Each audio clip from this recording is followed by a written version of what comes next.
Are we ready to roll now? Yes, sir. All righty. We'll call the Electric Advisory Board meeting to order of Monday, September 16th, 2024. It's 5:30. If you'll please stand for the pledge and invocation. Gracious Heavenly Father, I pledge allegiance to the flag of the United States of America and to the republic for which it stands, one nation, under God, indivisible, with liberty and justice for all. You can tell I've been running all day. Gracious Heavenly Father, thank you for this day. Thank you for this opportunity to serve, Lord. Be with us as we make these decisions tonight. Amen. It's good practice before you sit in the big seat with the berries.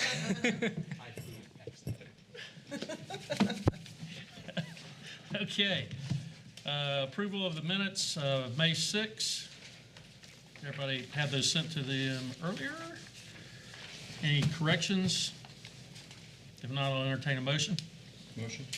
Second. Discussion? All in favor, signify by saying aye. Aye. Aye. Opposed, same sign. Motion carried.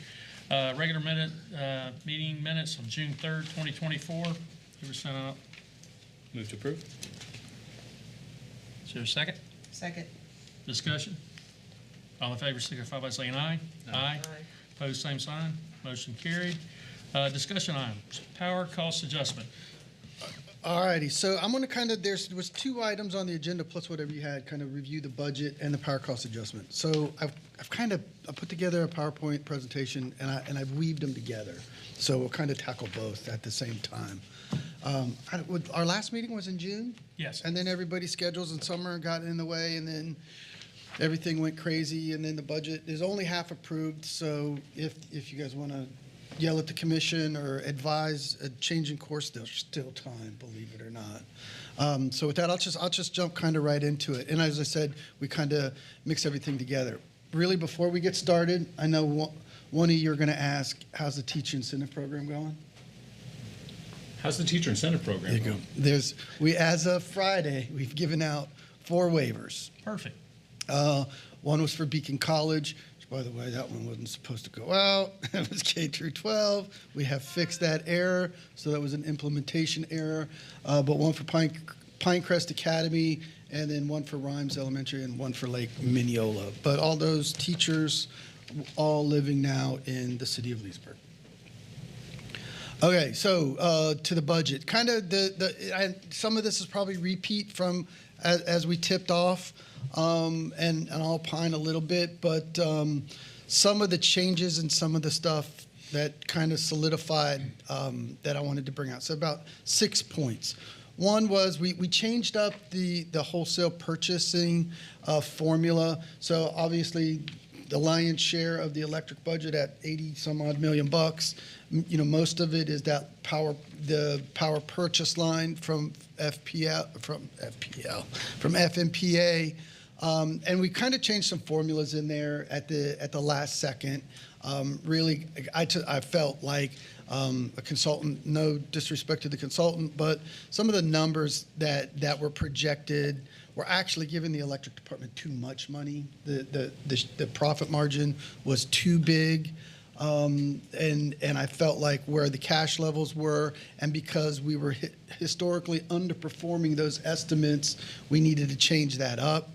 And so what we used was what we found was the power cost adjustment charts, which incorporate more FMPA numbers. We're a little bit closer to actual value.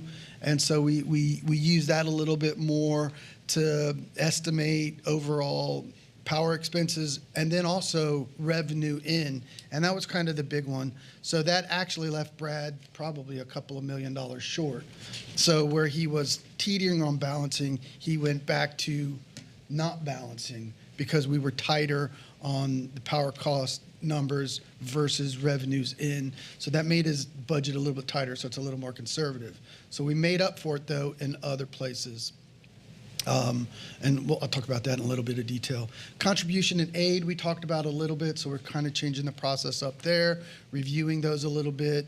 Brad and his group probably even need to review some of our performers in there, like do we go out a little bit more on a 4-year ROI? You know, we used to be, I think it was an 8, was that 8 or 6 year ROI we did? Well, with but the subdivisions or with commercial? Commercial. commercial was 2. We did, before. right, we So we kicked it out to match our competition, which made it harder to a little bit to recoup money. So that's something we wanted to look at. We talked about a potential rate increase, but we avoided that and instead decided to do a little bit less in capital spending. I suspect there will be some in the electric department you may hear complaints about the city cutting back on stuff and less tree trimming and less this and less that. I'm going to tell you, I think some of those concerns that you may hear are not from a management perspective. I think at the end of the day, the electric department has 3 goals. Number 1, keep the lights on. Number 2, work safe. And number 3, get the best possible price to the customers. And really that's where extra tree trimming and extra CIPs that maybe we want but don't really need, that's kind of where I think it comes to management to start trimming the budget. And I think there's some of those in the electric department who may complain about that. On that, how do we stack up on the reliability metrics with the other cities? We do those numbers a little bit, but I can get you more of those details FMPA out. does it by city. FMPA does it by city. I think I saw some of the stuff that you sent out the other day, and I don't know where it was versus a bunch of other people, but I'm gonna say it's not bad. It's a tough peer group, right? The mid-sized utility is who we compare against. When you look at average outage time, you look at frequency, how many outages you see a year. We're not bad. We're about 1 outage a year that our customers see. I think our average outage time is a little higher than the norm, probably the 75th percentile rather than at 50. So we are putting in some reliability improving measures, trying to do some enhancements there. It's not bad. You have a number of measures that you look at. So we're not quite at average, we're slightly above average, but How does it compare to Duke? Duke, Light, they spend a tremendous amount of money for a lot of reliability improvements, and because they were in the crapper, if you will, Duke was. Spent a ton of money, and they're fairly competitive there. Again, the benefit of a bigger utility is the ones that choose the outages you have just as noise. Us, you get one big outage, and we're gonna feel it all year long, right? Until it drops off. One big outage, a tree comes down, some car hits a pole, and we're out for a couple hours. We're gonna feel it all year long. That's true. Yeah, I guess for Duke, you'd have to look like a subset of their, it had similar density. Yeah, that's kind of what we look at. We can report more. I think you're right on one of the news things I put out there. We looked a little bit about SAIDI. SAIDI is you take all the outages that everybody sees, you add it all together, the outage minutes, you divide by everybody on our system. And that's a SAIDI number is what normally utilities kind of share. So we can start reporting that a little bit now. We'll dig that in. We'll dig into that. That'd be good because I know this is dated because I think it was 2 years ago that kind of like Duke and FPL that was their push in Tallahassee is reliability. So Yeah, I think if we get pushed to the test and we have to come up with numbers, we're not going to have a reliability issue. Okay. And especially when we get into the major storms, and that data you see where we report that back to the state, and FMEA does a great job on that. We're consistently a top performer after the major events. I had a quick question. So as far as the capital expenses, the difference between 2021 and 2024 is substantial. What is for people who may be reading this later or watching this later? What does that generally encompass? Well, so I was going to get into and that was kind of one of the areas there. I stuck this little capital expense chart in to kind of show you what we've spent. So long story short, these numbers these aren't sustainable. Right. Okay, they're not sustainable for a number of reasons. If we're going to spend $10 million a year on capital improvements, you're looking at a cost increase of 20% or so increase in your rate, and I'm pulling that out of the air roughly, right. But it's substantial. So the things that go into these numbers are a lot of system expansion, a bond issue we got to hook up the villages. There were some system improvements for a major transformer change out, and there was some other system improvement things that we did because we were sitting on $25 million. So we were able to be aggressive in those years. That money is not there. Inflation and the cash levels have just dissipated. And so now realistically, I think the electric department really needs to come up with CIPs. They're probably closer to the $3 to $5 million range, depending on where the commission and you all want to go with rates. I think that's a number we can probably live with. You have that listed as potential rate increase. Is that a reverse of the rate increase that was recently announced? There was no rate increase that was announced. What was announced was a power cost adjustment increase. Which all people think about is that it's a rate increase. And so you guys, as members of the advisory board, need to know the difference between a rate increase and a power cost increase. It's not semantics. It's significant. Okay? A rate increase is when we increase the base rate. I'll show you that number. The first one? No, the base rate. So we have a 3-tiered rate on, and I'm using residential as the example. We have a base rate, a customer charge that goes out every month. It's $15. Then we charge you for the first 1,000 about 9 cents a kilowatt. And then we charge you about 11 cents a kilowatt thereafter. So those 3 rates. Then the power cost adjustment. So when we talk about base rate, the base rate is we're 107. Our base rate is $170 per 1,000. So at 1,000 kilowatts. So that's $15 customer charge, the 9 cents over 1,000, it's 9, and it comes up to about 107. Then the power cost adjustment goes on top of that. Okay, what we increased was the power cost adjustment. There's another slide in here so we can break that down. So what we increased was the power cost adjustment. And remember, when we increased the power cost adjustment, all of that money is going to pay the power bill or fuel. It doesn't go back to pay salaries. It doesn't go back to pay debt. When you increase the base rate, now you're tackling all the things. You're tackling personnel. You're tackling capital. You're tackling power supply. When you increase the power cost adjustment, you are only dealing with fuel. That's significant. So the other thing that we added in the budget there that's not up on the chart, we did end up coming back and putting in the 1 transformer for North Sub. So with that, let's go back and kind of visit the money and the cash levels, because we always kind of compare where we're at with that. So the green line basically shows where the cash flows are at. I'll show you over here where we're at. The blue line represents the balance of the power cost adjustment. So this number is embedded in this number. So like over here, if you go to the far end of the chart, July 24, it shows we have about 10 million, call that 11 million bucks here.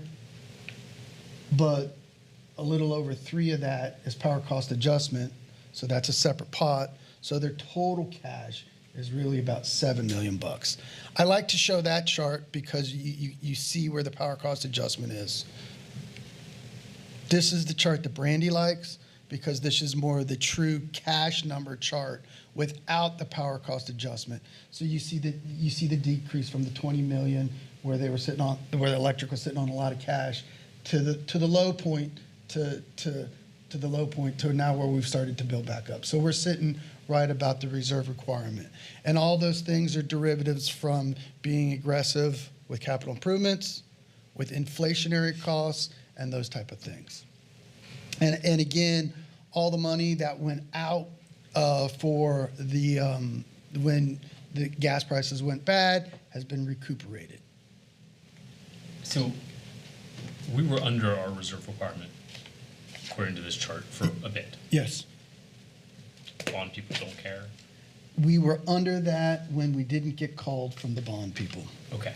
They would care, though. Like, there's not some sort of accounting. This is the number they care about. They would care that we were under the requirement there, and they would give us a lower rating. Okay. I just want to make sure Now, I'm that on the won't- same page. This that is the won't- number they care about. Yes, they care about that number. and they check in on us periodically.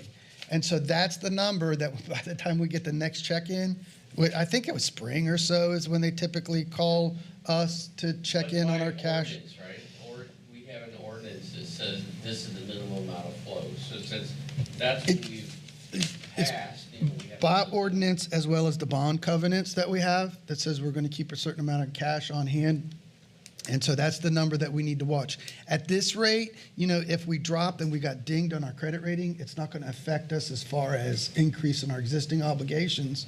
But if we need money in the future, it will.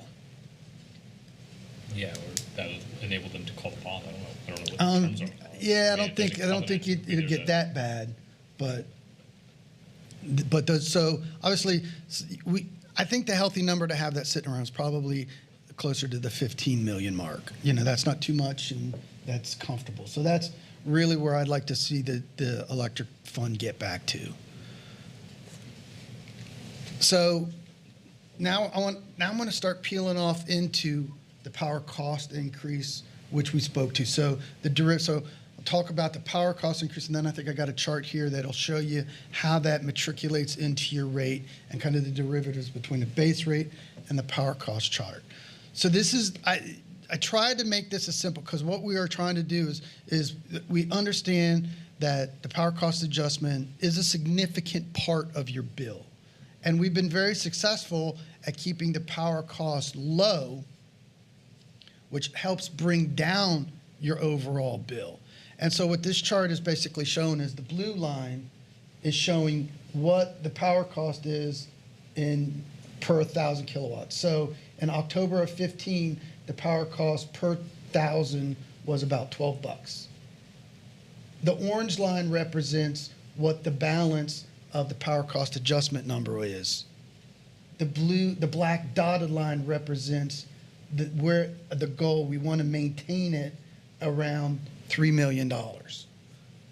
So this line it's in thousands. So that's just about, we had just about 10 million bucks in the power cost adjustment reserve account, and we jumped up. So obviously when this number was high, we said, you know what, our power cost is too much. So we actually dropped it to zero. So when this was at zero, you see we're not collecting funds for fuel. So our power cost reserve drops.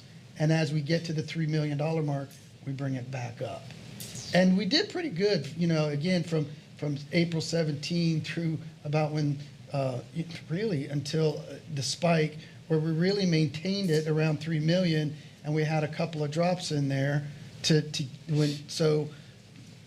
get money back. So we don't want to sit on too much money because then we're overcharging you. And we don't want to sit on not enough money because then we have to go into our cash and deplete our other unrestricted reserves to pay the power bill. So the number there that we try to hang out around is 3 million because that's about the flexes that we see in the market. So that's the goal. And so what you see when everything spiked, you know, and we see this big drop and we were slow to react. Well, at this time we were sitting on cash. So we let some of those cash reserves fill in the blank, hoping life would get better, but it never did. It only got worse to where we said, okay, we got to recoup this.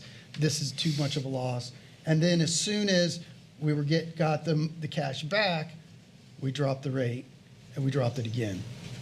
So I put a circle around here because now I want to talk about this specific circle. So we go from October 15 to this fiscal year and projections into next fiscal year. And you'll note there's three little squiggly lines here, and there's a method to that I'm going to talk to you about now.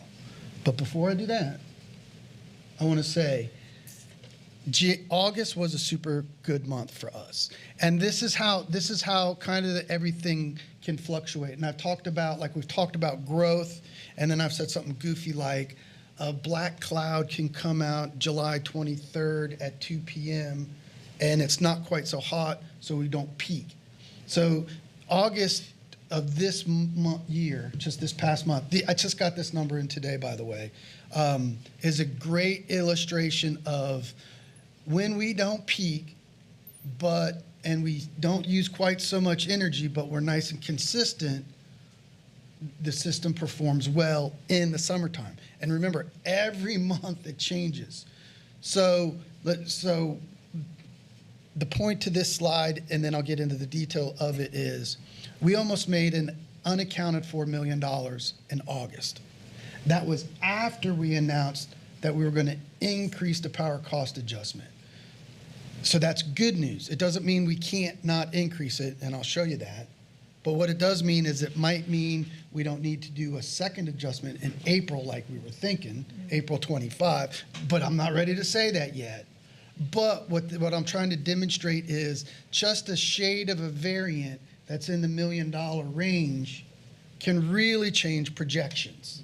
So that's why, I think the worst complaint I heard when the rates were going up is, oh, we're racketeering and, we're jacking up prices.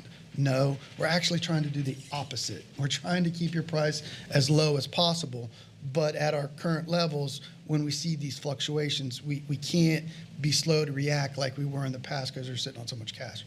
So in this case, and then I'll show you how this fluctuated. Back in July, when or first part of August, I think is we came out in August and we said we got to go from 1 cent to 2 cents effective October 1, and then we had the good August. So what were we thinking? We were thinking, we estimated that we were going to have a capacity peak of 112 megawatts. We peaked at 110.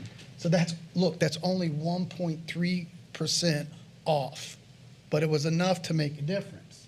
We thought that capacity charge was going to be 1.7 million. It was 1.6.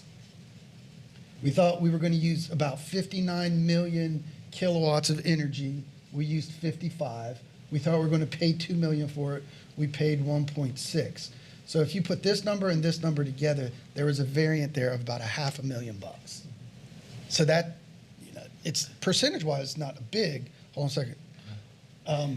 But what we thought, based on our original projections, we thought we were going to lose about $653,000 in the power cost number. So that little blue squiggly line, we thought that was going to go down $500,000. It actually went up almost 300 because of these dynamics. So instead of having the month ending out at 1.8 million, it ended at 2.8. So that was a delta of almost $1 million. So this is a combination of the peak charge being less, and then the other is that FMPA charge to us was less based on their buying? This is all consumption. The unit cost for capacity, I think, is $15.50 a kW, and the energy charge is like $34.50.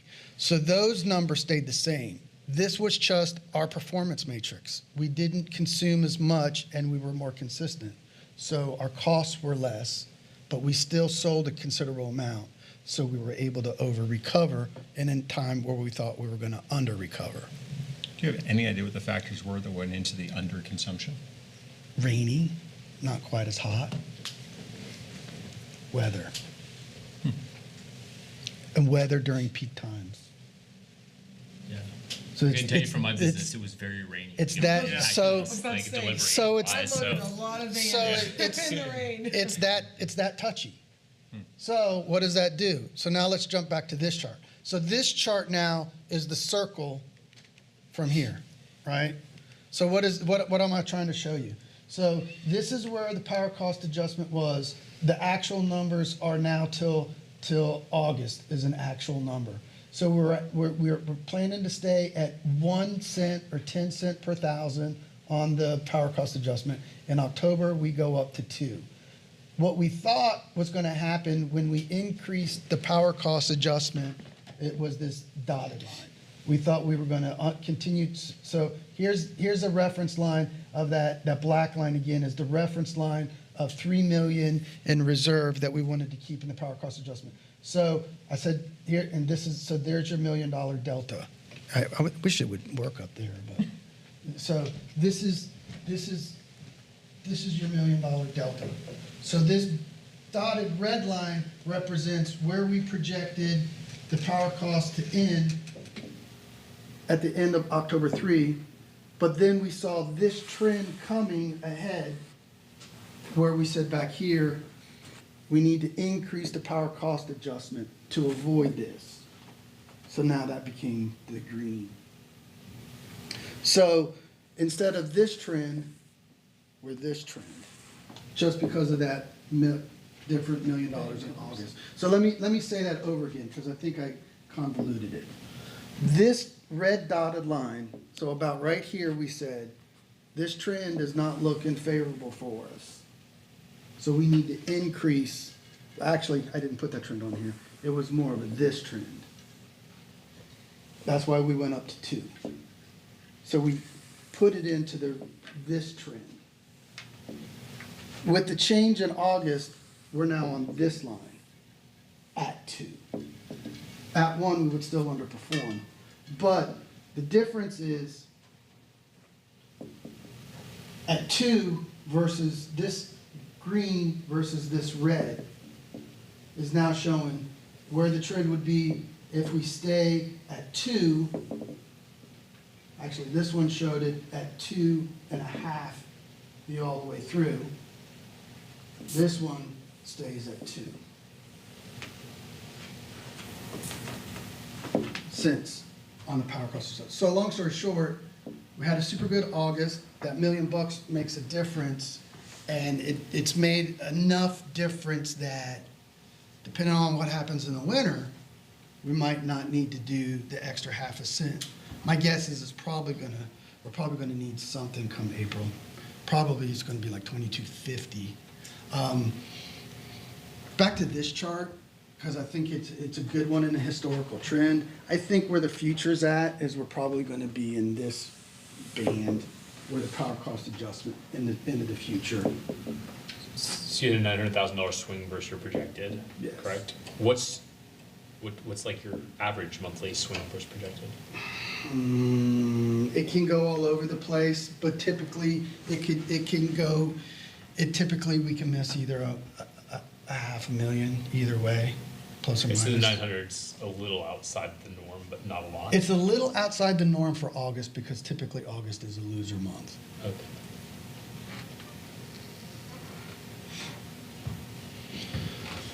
So that kind of wraps up where we're at with the power cost. Now, I threw in here a chart. Let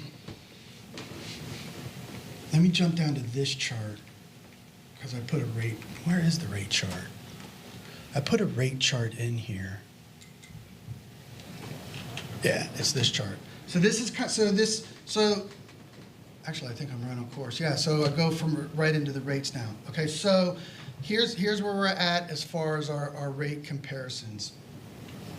117.94 is our all-in rate. That includes our power cost adjustment and our base rate when the power cost adjustment is 1 cent per kW. So over here in this box is the rate. The base rate for the first 1,000 are these two charges. The base charge plus the per kilowatt charge. So 9.3 cents a kilowatt times 1,000 plus 15 is 107.94. Then the power cost adjustment is 1 cent per kilowatt. So at 1,000, that's $10, 117.94. Our change was the power cost adjustment, not the base charges. So that's 2 cents. So that changes a 1,000 kilowatt bill from 117 to 127. That's 8.4%, not 100%. So the other trick of this is you don't know everybody's consumption. Typically in the summer, you're high. So the person who uses 1,000 kilowatts in the summertime, you can see them use about 500 kilowatts in the winter or the fall or the spring. So even though their consumption goes down or the power cost goes up, they can see a lower bill. But we don't know where that is. Our average, actually the average user in the city of Leesburg is 1362. The industry uses that 1,000. I think the last time we pulled that number up, about 40% of Leesburg customers are at 1,000 and below. So I have a quick question. It may not be completely related to this chart, but so September is when we get most of our hurricanes. We have September 11th, we had one on September 4th. What resources do we have as far as reserves for the electric department for if something were to happen? The $7 million of cash they're sitting on. Okay. Plus a whole lot of inventory. Plus, around. yeah, that was another number we didn't talk about that Brad and I argue about. So we're sitting on I think the last time I looked at his inventory number, you were sitting around $6-8 million in inventory. So that's wire, that's transformers, that's all sorts of stuff that's already purchased, that's in place. So I'm not worried about the re-upping and getting things running after hurricane. I'm more worried about refilling the inventory he's got after he's done. But then again, too, if it's that named main storm where you're going to get reimbursement from the federal government for supplies, what goes out is going to come right back in after the reimbursement comes back in from FEMA. But then also you said at our previous meeting that it takes a year, 2 years? It can take a year. to Yep, get- it okay. depends. Well, we have a large amount of inventory to pull from for storms, even jobs. I don't know, you remember we talked about Arbor Park a little while ago, a few meetings ago. There's like, what did we say, 54,000 pieces that we're gonna pull from the inventory that we have that is in stock. There's gonna be a few items we'll have to replenish, but the majority of the 54,000 pieces, parts is all coming from the warehouse. We're not gonna order transformers, we have plenty of those to pull from. But some of the smaller primary cable, we'll have to rebuy some of that stuff. But leaning on the warehouse for jobs and for storm is our plan. Okay, so now you take your base rate matrix and stick it back in and compare, and this, we just kept this chart just local. So I think that number's actually wrong for Duke. I thought Duke was closer to 165. Seaco's 131, FPL 119, and Mount Doro's 109. I read somewhere Duke was having a decrease. No, they're actually, I think you're gonna see Duke and FPL go back up. They've already petitioned the Public Service Commission on that. So I think everybody's probably gonna actually start trending up. And so I just pull, because I think this is important. Like, I think it's great you guys are keeping the rate down and doing as best as you can to cut and help people out. But like the 127 number even, like, I just don't see how it's sustainable long-term. And I'm not suggesting we do anything this year because you figured it out.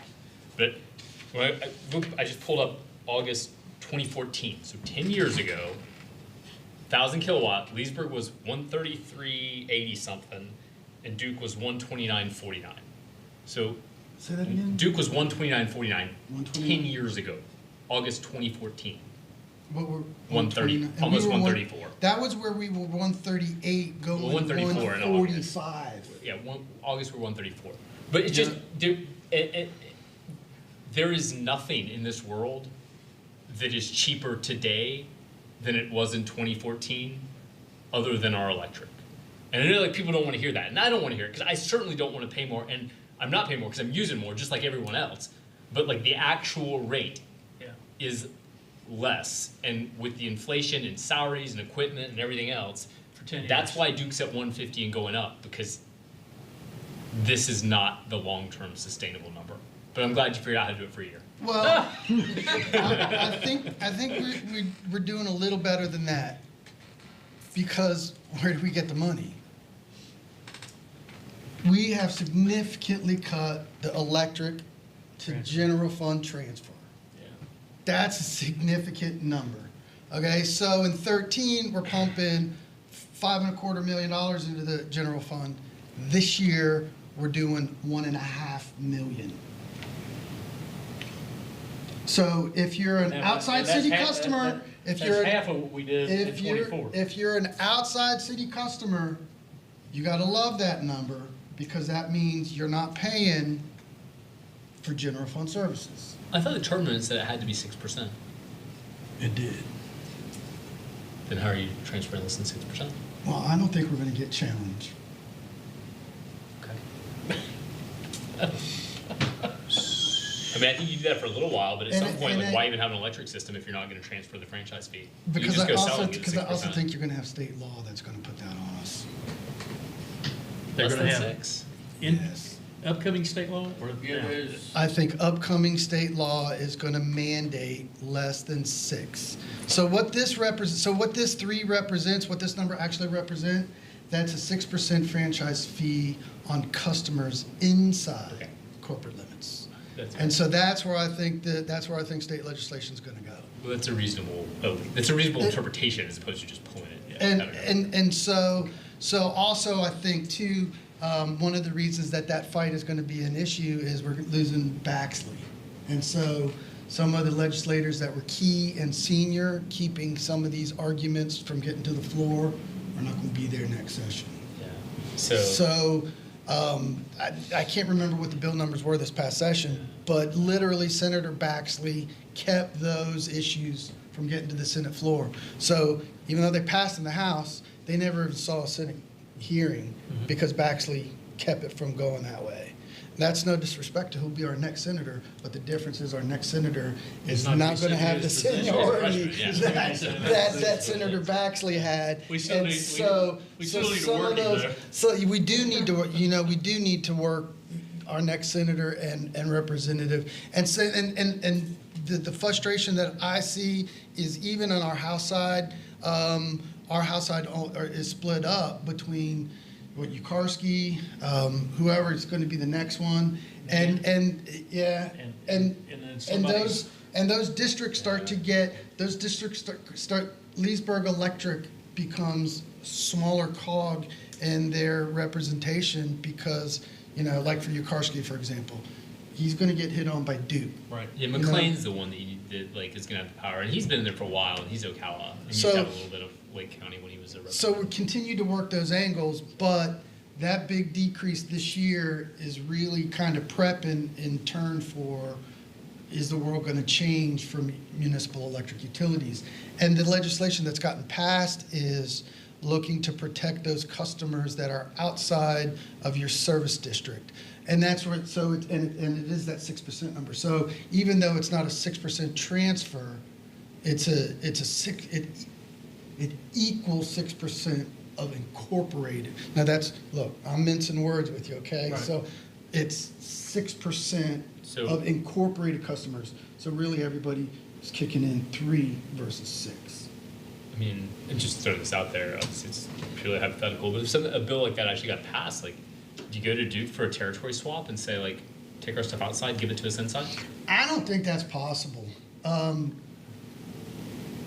I don't think that's possible because of the infrastructure. Okay. yeah, we don't have the. We don't, we'd Yeah, have you to just can't- it flip-flop doesn't really and work, yeah. infrastructure and grid-wise, it wouldn't work. Including a new growth? It makes it worse.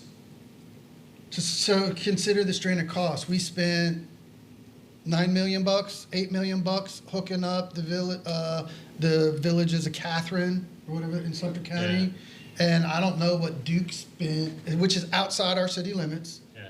But we traded them that territory because on the maps, the villages wanted each village to have the same provider. So we gave them Villages of Westlake, which is inside city limits, so that they could serve that, and we served the Sumter County section of Duke. We actually made out, I think, by 100 customers on that. But we had an extension cost, so we're feeding them out of North Sub, right? So how are you gonna hook up those customers that are in Villages of Catherine to Duke and vice versa? So what was your ROI on that with the villages? Was it? Well, so the ROI for all the subdivisions of 4 years is the plan. Again, it's 4 years for the subdivision infrastructure, not for the lines getting it down there. But when you look at the villages of St. Catherine, they built all those homes, talking just under 1,000 homes in 18 months. And so we more than will see our ROI on the subdivision. Heck, we probably got the extensions covered in 4 years. So, but that's a one-off. That's not what we see with everybody, right? It takes normally about 4 years to build out. Lake Denham was 4 years, even though they asked for an extension, they still met the original 4 years for all of that build out. So for future electric growth outside the city, do we need to change that calculation to cover the fact that we can't have a transfer? I think it's probably something we should look at. And I don't really, other than Fruitland Park, I know there's a ton. you know, there's not a whole lot of areas either, I think, that outside city. I think the electric box is actually kind of filling up. So even, and remember too, even our growth, so we got 3 main growth areas, right? We got northwest around, let's call that Silver Lake. We've got South 27, and we got Villages. So Villages is Duke, South 27 is Duke, and out Silver Lake Way, that's like 50-50. Right. So right just north of Eagle Taylor-ish, you know, the line gets kind of goofy, but we've got like Liberty out there. I don't remember, there's another one, Liberty and something else that are actually Duke subdivisions. It's like, if you look on the Liberty, Treasure Trove, that's about down 44 is where that line comes. So like top of Treasure Trove over to Radio Road and down, that's us. So that's Treasure Trove, that's Eagle Tail, that's the golf course subdivision, whatever they're calling that. I can't remember, Silver Lake Point, I think, or something. Yeah. Those are Leesburg Electric in the box. But then there's But the that real. 44 is the next, for Leesburg Electric, all that State Road 44 stuff is where we're gonna see some growth. That's where the new substation's planned. That's where the Villages is now, right? You're on this side of Oh, you're on 44. that 44. You I didn't go over there yet. We're still over here. So so the biggest one out there, Orange Bend, what I don't know how many, that was like a 1,500 uniter. If that ever goes, that's due. Yeah. So we've got this phenomenon going on where, aside from the Villages, most of the growth that's happening in incorporated Leesburg is not Leesburg Electric. Their growth issues are more Fruitland Park than Leesburg almost.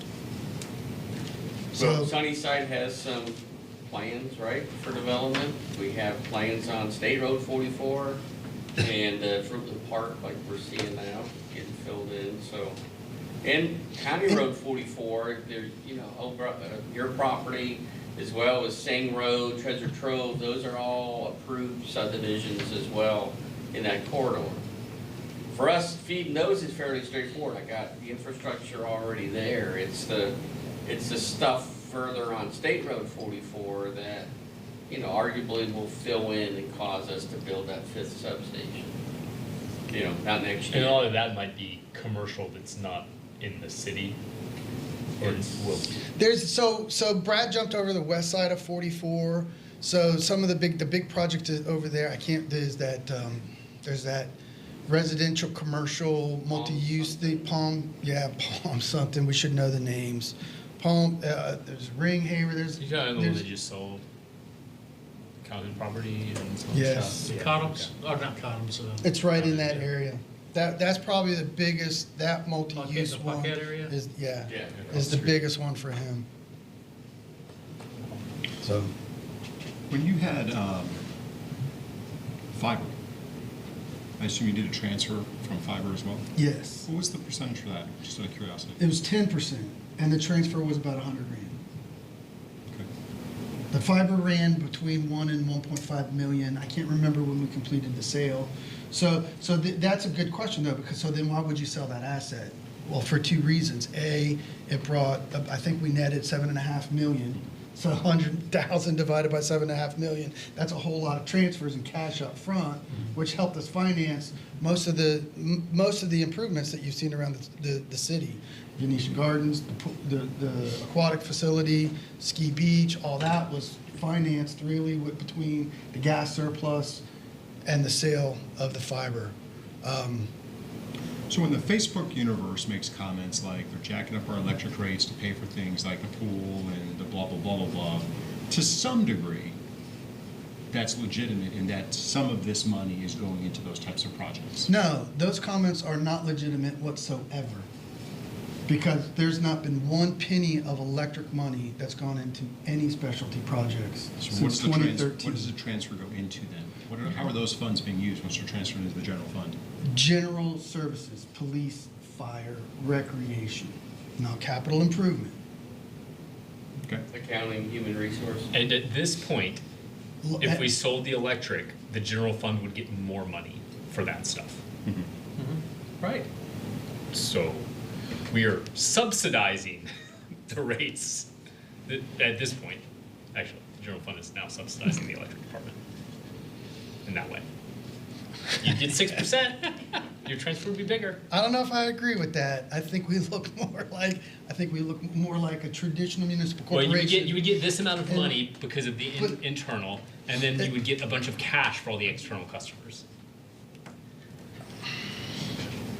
I don't know what's the I mean, electric system. obviously, I don't want to sell electric. No. Well, and That's that's, impossible. you know, that's also an internal argument we have too. Well, why do you have an electric system if you're not going to have a transfer? To control your rates and to control your system improvements and to respond better. And that's, you know, and even though you have those blasphemers on Facebook who don't know what they're talking about, you're controlling your own electric rate. You see it in our comparison charts. We're reducing transfers. We're responding in times of crises faster than anybody else. If we sold to Duke, we wouldn't be back up in 3 days. If we sold to Duke, you wouldn't be paying 127. You'd be paying 165. Oh, absolutely. And I can tell you If- Duke's okay. reliability is not great around here because I'm on it and I have been out 3 times this summer for over So- 12 hours. So So there's a lot of other reasons where public power beats being an investor-owned utility, not just because of the electric transfer.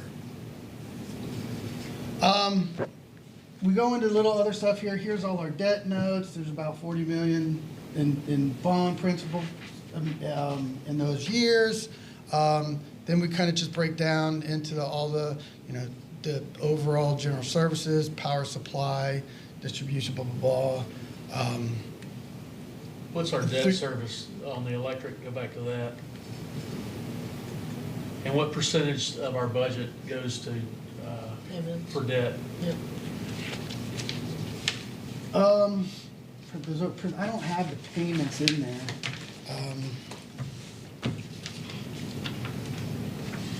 That's a good argument when somebody starts asking about the rates.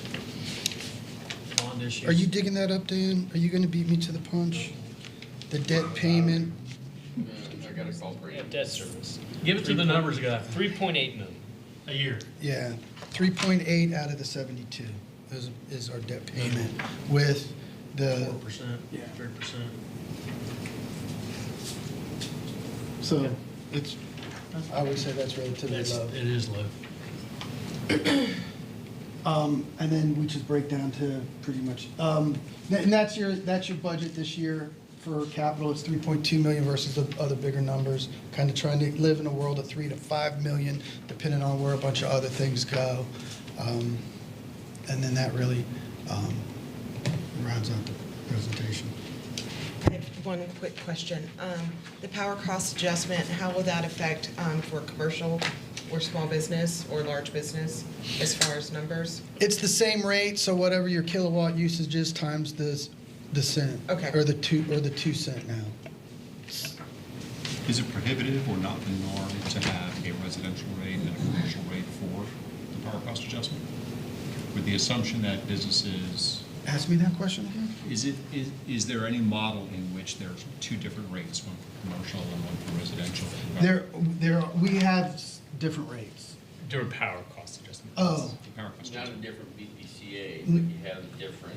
yeah, it's pretty, So so it's it's a pretty pass-through. standard that the BCPA is a per kilowatt charge. Okay. Because that's how it's passed to us, as if it's transportation related, it's a per megawatt cost for us to transport energy across FPL, wherever it's coming from. So it's a per kilowatt, right, charge. So it doesn't matter if it's going to a commercial or residential. Do you have a curiosity question? A couple of weeks ago, car hits a pole, power goes out. I assume that's an unaccounted cost, right? Because you had people. They get a bill. No, that's my question. Just- We work very hard to bill for those sort of things, very hard. And we're pretty real successful on it. And are you billing like the driver's insurance company? I was just about to Yeah. ask How's that. that Is it the That's insurance where company? It goes to their insurance company, so when PD gets out there, we gather all that information. We start the work order, everything gets charged to work order, we take our pictures and documentation, go to risk management with that. She'll reach out, Lisa reaches out to the insurance companies and gets everything we can from them. Sometimes there are limits, but, costs, we don't capture everything. If it's a developer like, your subdivision where the developer tore in all the brand new cable was in there for a week, we collected that from the developer. They're responsible for everything on the site until we take it over. So those sort of things we look to get reimbursement for. Fortunately, it's not my subdivision. I sold them the land. It's their subdivision now. So, So you're sitting on here trying to get a good deal for electric, right? On your land. I'm done with that. Yeah. Silver. And he's not. I mean, I remember on the commission, like they'd have like the bad debt write-offs, and you'd have people on like payment plans, like paying off electric poles Oh, yeah. if they could. They were, Wow. it was pretty. Just out of my own curiosity, what did that accident cost? It's nothing's cheap. We lost one pole for Catrali, one pole that was hit, replaced $17,000 just to replace the pole, plus the labor associated with it. So it's expensive, right? Everything's minimum $10,000 if you hit and damage a pole, minimum. You got time, you got time and equipment. Time, equipment, Yeah. all that labor to it, but if you're just looking for a ballpark number, it's 10 grand easy. Concrete pole is, double the numbers. Everything's just so much more than it used to be, Been to Publix? So what do you need from us? That was all. That was the report. Any suggestions? How you doing with your surge program? This was in my envelope a couple months ago. It's been, what do you got any numbers? It's, Yeah, we had like 45 in the month of July. Is that a spike as a result of the marketing? it went high. Correctly, yeah. A We spike as also a got result out of on marketing? Facebook and Let me just say that's 45 out of 27,000. All right, Well, Did it's- it pay, it's did it pay for the starting. flyers? all right. The full picture, the full picture. So, when will we be announcing or deciding on, and I say we as like the utility department, on the April increase? Because I feel like people are panicking because of the October increase. So if they hear that there's a second one, and there may not be a second one, when does that call get made? January, February. Okay. So Maybe, they'll have some time. probably closer to February. Okay, so they'll have. And it depends. Yeah. It just, It depends on Depends on total. whether we have a couple good months in there or I was not. about to say whether or not winter's bad or good. No Okay. hurricanes. Yeah. well, winter's the other side of the spectrum. If it gets super cold. then- Hurricanes could be good because people don't use much power. When you're out. I don't know if it's good or bad, but I guess we some haze. I don't know. All righty. And As a small business, how far do you project the impact it's going to have, like on the cost that you set? So when we do our budget for the year, we, especially going back to when we had the spike, we went up 15% on our power for the budget, but we go 6 months out because it changes so much, because we're seasonal, we have a kitchen that runs like dogs from October to May. And then we're slow in June, July, and August. So it really that really impacts a lot of our budget on that. So we only go 6 months out when we're doing it. But you presumably use less power June, July, and August. Well, you would think that, but we have a double building and it's hot as Hades. Yep. Even when we're in a kitchen. And you got a refrigeration. Yes, and we have 8 refrigerators and freezers that are still running, whether or not it's hot or not. Right. Now in December, it goes like, October and December, we go absolutely crazy. So I know our bill's gonna be 3 times as much as what we would do in July, but we try and project for that 6-month bump. Flat line. Yep. And You're so- below it, Yep, exactly. carry over. How do you do it, Mark? It's not fair to ask us because our electric is bundled into our lease, so we don't really see much of a fluctuation one way or the other. Good. There might be months where we would lose on that proposition, other months where we come out ahead on the proposition, so it's just bundled in. You don't have your own meter. That's great. Yeah. I don't even wanna ask what Romax. Very little. Well, we're fortunate in the sense that while the electric is a lot, other than for my truss and door plant, it's not a huge percentage. Right. 'Cause unlike you, like I'm not using a ton of power to Right. do a lot of I power was about to say, you intensive guys things, have a other lot than more like 2 open. very specific places, and those we pay more attention to the budget, kind of like you're doing. One, you have more like warehouse style. Yeah, and those don't have a lot of power Right. unless they have machinery in it, which is Right. only 2 places, so. You know, to that point though, what I will say is, even though our cost is fixed, like we still make a very conscious effort. Turn off the air every night when we leave the building, we Yes. turn off the lights when we leave, we power down the equipment, because we consume during the day. Right. And yet I look at our neighbors in the same strip that don't necessarily follow that same approach. So sometimes it's frustrating to me when you hear people talk about how expensive things are getting, but they've not adjusted their consumption, especially what I would call unnecessary Right. consumption, to counter with the increases. So whether you're at home and you're saying, okay, you know, my electric bill went up 15% this month, if I bump my air down 1 degree at night when I go to sleep, you know, what impact might that have over the course of a month or several months?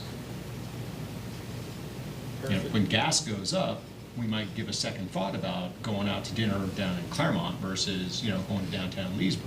Yeah. We make those adjustments in our lifestyle, but for some reason, there's something about electric that there seems to be a general mindset, and I'm painting with a really broad brush, but there's this general mindset about we need our electric. So you're just gouging us because you know we need our electric. Yeah. I understand. I know that we probably don't want to sell out the Duke or anybody, No, because that's right. I can tell you what Bushnell did when they sold out. I can show you the bills all the way through. Absolutely. I asked hypothetical questions. I think it's an interesting thought, but no, I mean, I worked real hard to get a charter amendment passed to make it impossible to do that, so I definitely don't want to.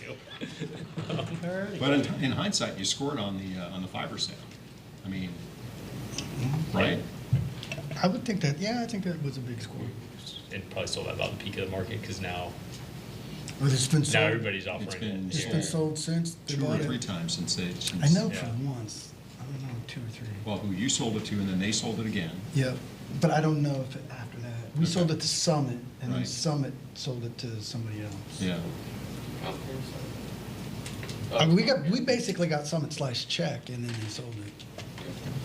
A good deal. So we don't need to do anything. It's all information items. We're gonna discuss the April. Yeah, that'll come up. We'll keep an eye on it. Okay, good. Roll call? Anything for good of the order? The only other, you know, we can save that for next month. Give us something to talk about. Well, the school did come through and said they want to pay that. They're I saw. not- They're not gonna come knocking on your door for payment, so that was, the big elementary school project is underway. For the park? Broom Park, yeah, it's underway. Well, actually, it's close to, they want to be live December, I think.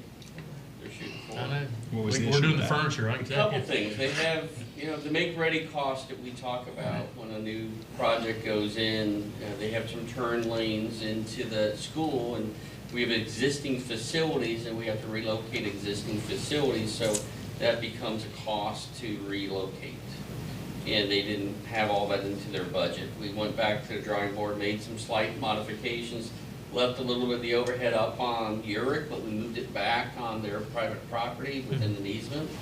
So if they widen the road in the future, we're not gonna have to move it on our dime. And we did some underground work on Olive So that's about $313,000 for that work that they pay us for. To set the transformer and do all of the work to bring them power, their revenue paid for that, their 4-year expected revenue covers that and then some. So they didn't have any payment for that. That's like $95,000 to set the transformer and the primary. There's no payment for that, but there is payment over here. Arbor Park is getting signed. We may bring that to the commission next week. If you remember, we talked about that months ago, about them, the CIEC process has changed. They're bringing a check for $850,000-$900,000 for their side of that project. It's still a $1.5 million project, but at least we have, again, the expense, the exposure the city has for that project is their revenue requirements. They gotta build out in 4 years. If they build out in 4 years, then our risk goes away. So that's the CIEC process we follow. Next meeting date is, Well, we were meeting the first Monday. I know, we kind of got thrown off, that's why I'm asking. So it's up to you all. You have it for, October 7 would be it to get back on schedule. got it. That good, everybody? Yep. And we'll talk about metering. We'll try to get you guys an update on the GE contract. Ooh, love the teaser, well done. Coming up in next month's episode, we'll talk about metering. There might be some savings there. Perfect. All right, roll call, anything? Nope, all good? Dan, Mark, No, sir. anything from you? Yes, sir. Nothing from me. All right, stand adjourned.